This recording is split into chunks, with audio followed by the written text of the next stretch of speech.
अस्सलाम वालेकुम viewers, welcome in my YouTube channel practical civil engineers. Viewers, आज का टॉपिक रिलेटेड है क्वांटिटी सर्वे के साथ और एस्टिमेशन यानी means estimation and contract documents आप लोगों का एक सब्जेक्ट है। सो आज के लेक्चर में हम पढ़ेंगे how to find out quantity of bricks, cement and sand in 100 CFT 100 CFT what? 100 CFT brick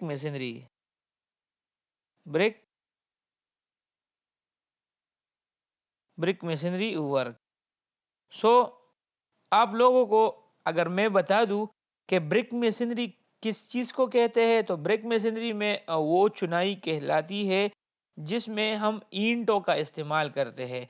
सो ईंटों पे मैंने आपके लिए एक ज़बरदस्त किस्म की वीडियो बनाई है, ज़बरदस्त किस्म का लेक्चर मैंने बनाया हुआ है, वो ऑलरेडी मेरे पेज पे अपलोडेड है। सो ईंट ईंटों से बनाई गई दीवार को हम ईंटों की चुनाई वाली दीवार कहेंगे। सो लेट सपोज ये एक दीवार है, ये वाली एक दीवार है। इसकी जो लेंथ है यहाँ से जाहिर होगी, इसकी जो हाइट है यहाँ से जाहिर होगी, और इसकी जो थिकनेस है यानी यहाँ से लेकर यानी मीन्स यहाँ से लेकर यहाँ तक ये इसकी लेंथ होगी।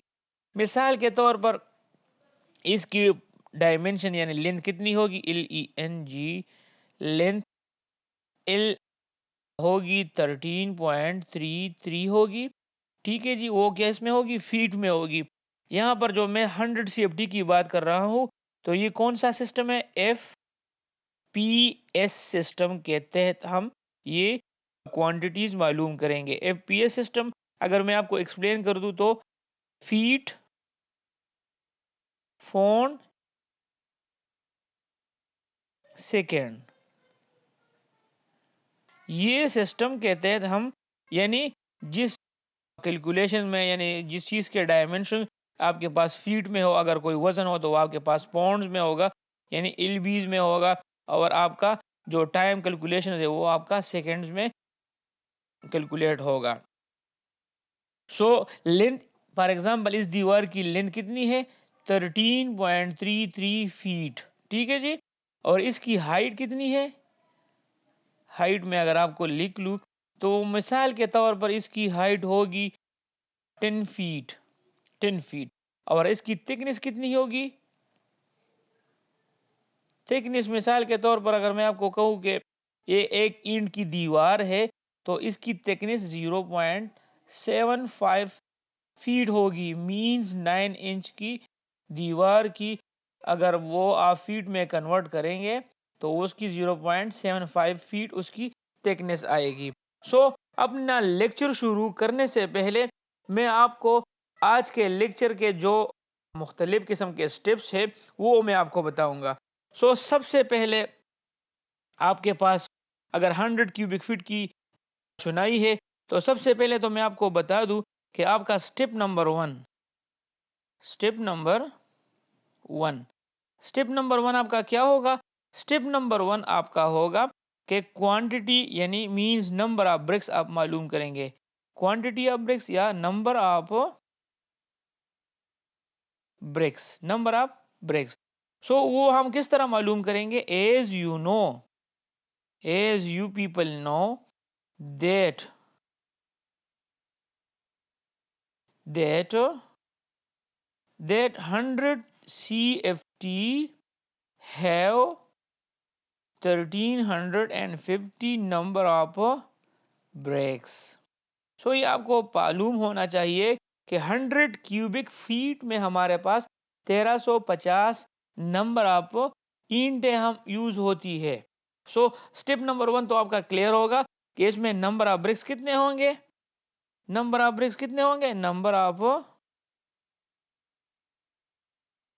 ब्रिक्स इसमें होंगे 1350 नंबर्स। मिसाल के तौर पर अगर यहाँ पर ये 100 फीट की बजाय अगर ये 120 फीट की चुनाई हो तो फिर उसमें क्या होगी, मिसाल के तौर पर अगर 1350 ईंटें 100 CFT में है तो आपके पास एक 20 यानी 120 क्यूबिक फीट में कितनी होगी? तो आपने 120 को ज़रब देना है 1350 और इसको आपने डिवाइड करना है 100 पर। सो यहाँ से आपकी रिक्वायर्ड नंबर आप ब्रिक्स आ जाएगी। सो स्टेप नंबर 1 आपका क्लियर हो गया। अभी बढ़ते हैं अपने स्टेप नंबर 2 की तरफ। सो स्टेप नंबर 2 में आपने ये डिसाइड करना होगा या आपको पता होगा कि स्टेप नंबर 2, तो स्टेप नंबर 2 में आपको पता होना चाहिए कि आप कौन सा मसाला यूज करेंगे, यानी ratio of mortar. Ratio of mortar आप कौन सा यूज करेंगे? लेट सपोज मैं अगर यहाँ पर लिख लूँ कि मैं 1:5 में, यानी एक सीमेंट और दूसरा सैंड, यानी यानी अगर मैं एक सीमेंट मिलाऊंगा एक बोरी तो मैं 5 बोरी सैंड मिलाऊंगा, इससे हमारा 1:5 बनेगा। सो ये आपका स्टेप नंबर 2 हो गया। स्टेप नंबर 3 कौन सा होगा आपका? स्टेप नंबर 3 आपने सम ऑफ रेशो करना है। किस या क्या करना है? Sum of ratio. Sum of ratio किस तरह होगा? 1 आपका सीमेंट, उसको आप प्लस करेंगे किस चीज के साथ? सैंड के साथ। वो 5 है, वो टोटल हमारे पास 6 आएगा। तो सम ऑफ रेशो हमारे पास कितना आ गया? सम ऑफ रेशो हमारे पास 6 आ गया। अभी बढ़ते हैं स्टेप नंबर 4 की तरफ। तो स्टेप नंबर 4 क्या होगा? स्टेप नंबर 4 होगा क्वांटिटी ऑफ सीमेंट, यानी क्वांटिटी ऑफ सीमेंट कितना है इसमें, तो वो आप लोग मालूम करेंगे। किस तरह? आपको मैंने एक फार्मूला बताया हुआ है, पिछली लेक्चरों में मैंने आपको दिया गया है। अगर क्वांटिटी आपने सीमेंट मालूम करना है तो फार्मूले में आपने क्या लिखना है? रेशो ऑफ सीमेंट आपने लिखना है और उसको आपने डिवाइड करना है किस चीज पे? सम ऑफ रेशो पे। सम ऑफ रेशो पे आपने उसको डिवाइड करना है। सो लेट सपोज यहाँ पर हमारे पास रेशो ऑफ सीमेंट को क्या है? 1 और सम ऑफ रेशो हमारे पास कितना है? वो मेरे पास 6 है और आपने इसको मल्टीप्लाइड करना है ड्राई मोटर वॉल्यूम के साथ। ड्राई मोटर वॉल्यूम के साथ आपने इसको मल्टीप्लाइड करना है। अभी मैंने पिछली लेक्चरों में आपको बताया है कि ड्राई मोटर वॉल्यूम क्या है, यानी अगर आपके पास 100 CFT यानी 100 क्यूबिक फुट आपके पास ब्रिक मशीनरी है, ब्रिक मशीनरी है, तो उसमें आपके पास 30% ड्राई मोटर होगा। यानी अगर आप 100 क्यूबिक फुट ईंटों की चुनाई करेंगे तो आपका कितना? 30% आपका उसमें ड्राई मोटर लगेगा, यानी सीमेंट और सैंड आपका इतना लगेगा। 100 क्यूबिक फुट में आप 30% अगर आप निकाल ले, यानी 30% 100 मल्टीप्लाइड बाय 30% डिवाइड बाय 100 आप कर दे, तो आपके पास कितना आएगा? 30 CFT, यानी आपका 30 क्यूबिक फुट आपका ड्राई वाटर होगा। तो यहाँ पर आप देख सकते हैं क्वांटिटी ऑफ सीमेंट निकालने के लिए आपको ratio of cement divide by sum of ratio multiplied by dry mortar volume. तो हमारे पास ड्राई मोटर वॉल्यूम कितना है? 30 है हमारे पास। इसको मल्टीप्लाइड करने के बाद हमारे पास क्या आएगा? 1/6 मल्टीप्लाइड बाय 30 हमारे पास आएगा 5.0 क्या? CFT आएगा। तो हमारे पास 5 क्यूबिक फुट का सीमेंट, यानी 100 क्यूबिक फुट में लगेगा। अभी मैं आपको बताऊं कि हमारे पास स्टेप नंबर 5 है। अभी आपने नंबर ऑफ बैग्स निकालने हैं। क्या निकालने हैं? Number of bags of cement. So मैंने आपको पहले भी बताया है कि volume of 1 bag of cement is equal to 1.25 CFT। Volume of 1 bag कितना है सीमेंट क्यूबिक फुट में? 1.25 है। वो क्यूबिक मीटर में भी मैं वीडियो बनाऊंगा, वो मैं आपके साथ उसमें डिटेल से शेयर करूंगा कि volume of 1 bag of cement in cubic metre कितना है, वो भी मैं आपको डिटेल के साथ समझाऊंगा। अभी नंबर ऑफ बैग हम निकालेंगे, तो नंबर ऑफ बैग जब हम निकालेंगे तो क्या होगा? आपका टोटल वॉल्यूम, टोटल यानी वॉल्यूम या total quantity of cement divide by volume of 1 bag. So volume of 1 bag आपने उस पर डिवाइड करना है।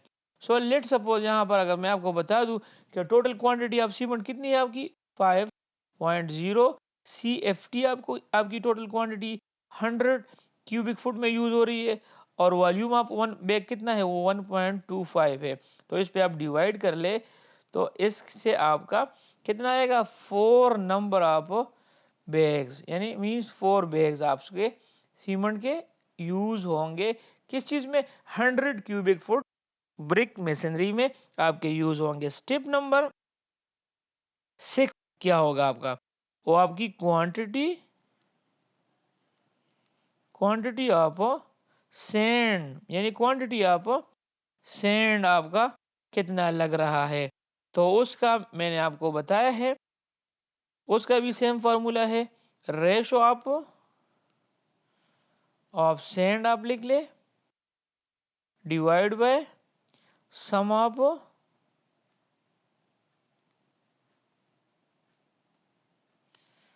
ऑफ रेशो आप लिख ले, और मल्टीप्लाइड कर ले आप ड्राई क्वांटिटी ऑफ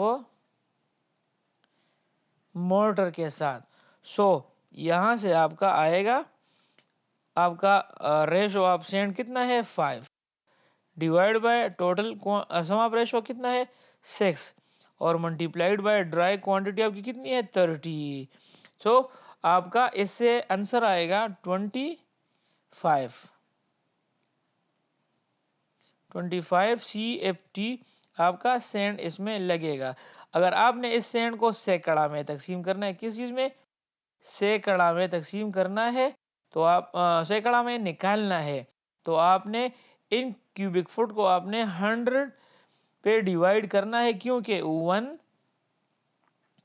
सैकड़ा इज इक्वल टू 100 CFT। सो ये अपने साथ आप नोट कर ले। तो अगर आपने सैकड़ा में निकालना है तो 0.25 सैकड़ा आपकी इसमें रेत लगेगी। सो ये था आज का हमारा कंप्लीट लेक्चर, जिसमें हमने आपको कंप्लीट डिटेल से मैंने आपको समझाया कि how to find out quantity of bricks cement and sand in 100 cubic foot. यकीन है आप लोगों का इससे फ़ायदा हुआ होगा, और आप लोगों के जहन में अभी आसानी के साथ ये लेक्चर बैठ गया होगा। सो मज़ीद वीडियो के लिए चैनल को सब्सक्राइब करें और बेल आइकन को साथ में प्रेस कर ले, ताकि हर नई आने वाली वीडियो आप तक पहुंचे। नेक्स्ट वीडियो तक इजाज़त दीजिए। अल्लाह हाफिज़।